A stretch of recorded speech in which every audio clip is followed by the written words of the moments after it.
Yang saya hormati Ketua DPRD Provinsi Jawa Barat yang mulia Bapak Buki Wibawa, para wakil ketua Bapak Iwan Suryawan, ini tokoh politisi yang begitu kalem saat ada interupsi. Bapak MK Iswara, ini politisi yang tampan selamanya tapi tidak pernah nakal. Dan tokoh spektakuler kita yang sangat populer di antara politisi DPRD Provinsi Jawa Barat, Bapak Ono Surono.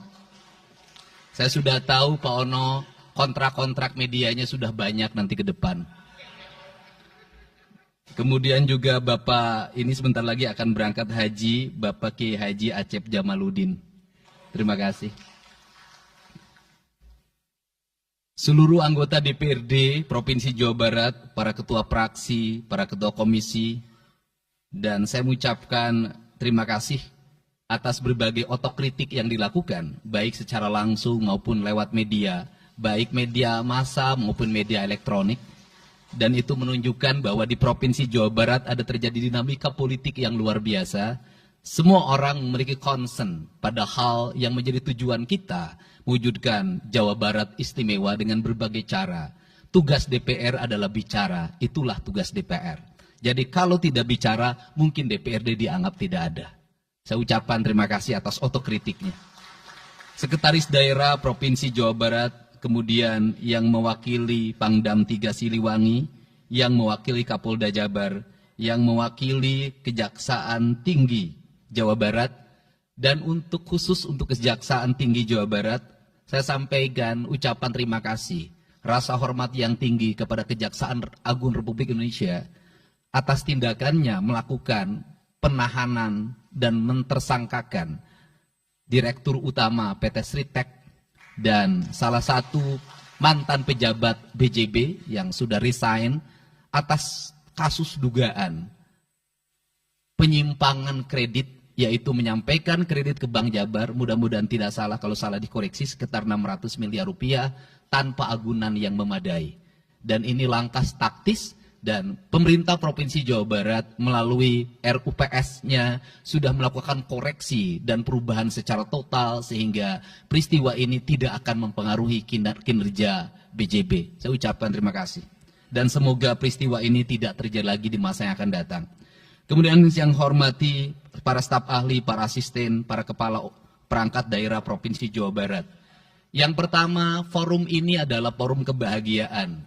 Ada yang berbahagia hari ini, yaitu seluruh warga Jawa Barat, di mana kita bisa menyelesaikan dua agenda, yaitu agenda pengesahan Raperda tentang investasi dan agenda tentang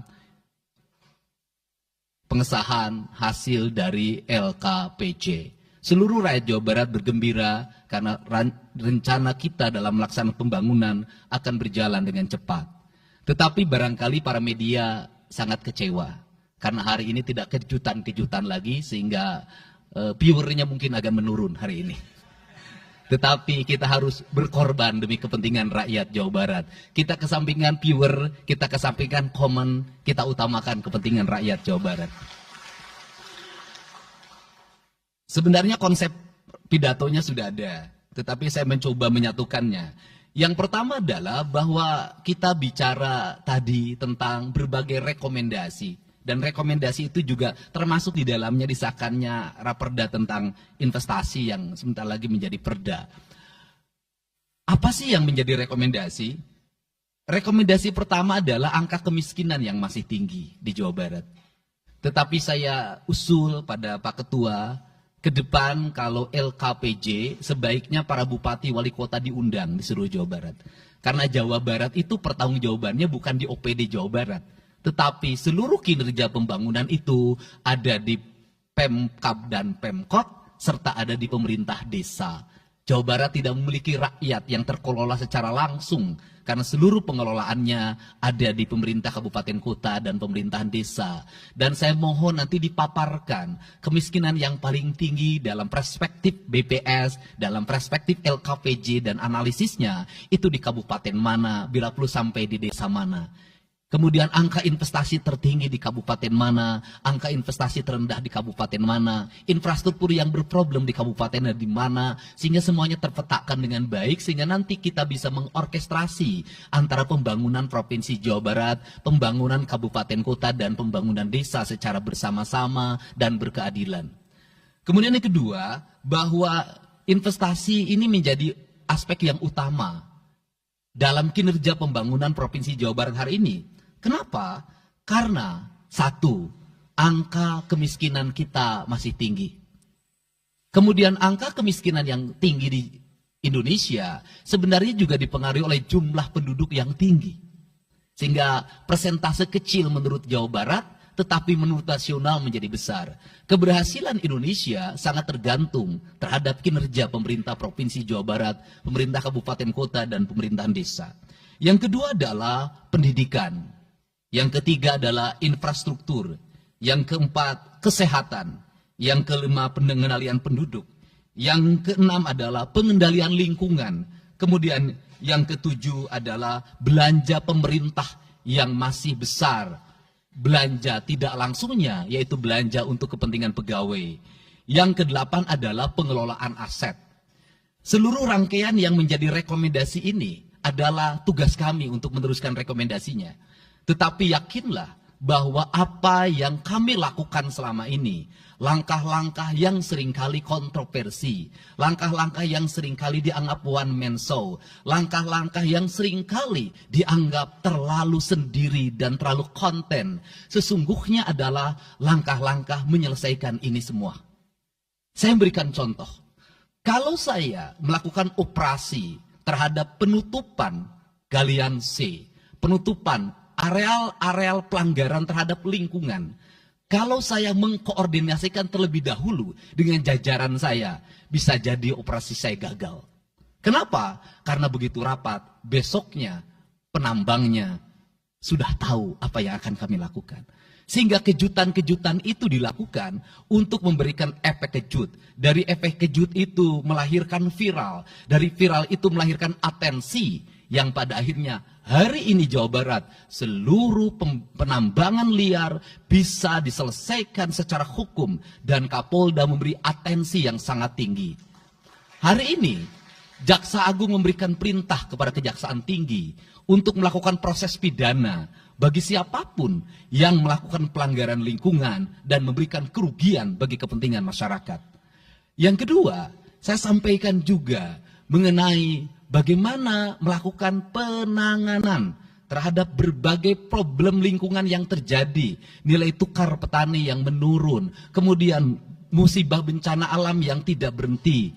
Perlu kami sampaikan bahwa Gubernur Jawa Barat sudah mengeluarkan peraturan gubernur yang melarang alih fungsi lahan, yaitu larangan alih fungsi hutan, larangan alih fungsi areal perkebunan, larangan alih fungsi sumber-sumber pengairan, larangan air fungsi daerah airan sungai, dan larangan alih fungsi pesawahan. Yang itu harus segera ditindaklanjuti oleh kabupaten kota dengan melakukan evaluasi tata ruang secara menyeluruh. Karena inilah jalan yang terbaik apabila kita ingin melakukan perubahan lingkungan di Jawa Barat. Kemudian, masih bicara kemiskinan hubungannya dengan pendidikan.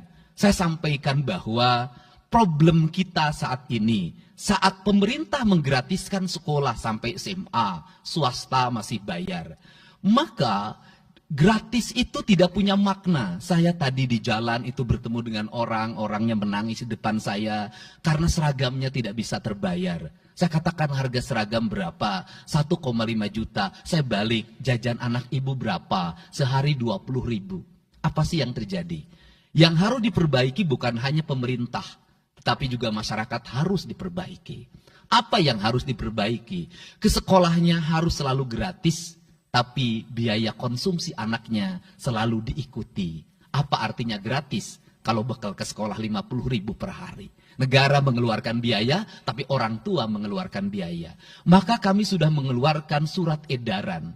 Yang surat edaran itu sesungguhnya sebagai upaya sistematik dan menyeluruh sampai tingkat pendidikan dasar, walaupun itu bukan kewenangan gubernur. Tetapi dari sisi surat edaran gubernur bisa dijadikan landasan bagi para bupati dan wali kota membuat surat edaran yang sama. Apa sesungguhnya yang menjadi alam pikiran saya? Alam pikiran saya, kemiskinan terjadi bukan